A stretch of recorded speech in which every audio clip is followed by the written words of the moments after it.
Deluxe cooking blender. This does just about anything you want to do, from lemon curd to peanut butter to hummus to soups to sauces. It has a patented jam setting. It does its own self-cleaning heated wash.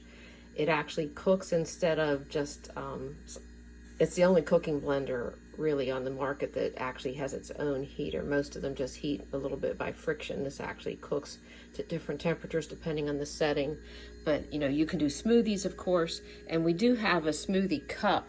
You can see my smoothie cup back there. You can do a smoothie in the big pitcher, which is nice glass pitcher, good solid pitcher. But if you want an individual smoothie to take on the go, that little smoothie cup comes separately. So you can grind, use that for the peanut butter. You can make alternatives, milk, like almond milk or whatever. Like I said, you can do soups and sauces and so forth. This just does it all. And I've got a zillion recipes for you besides the one that comes in the cookbook with it. You can just do so much with this. It's unbelievable.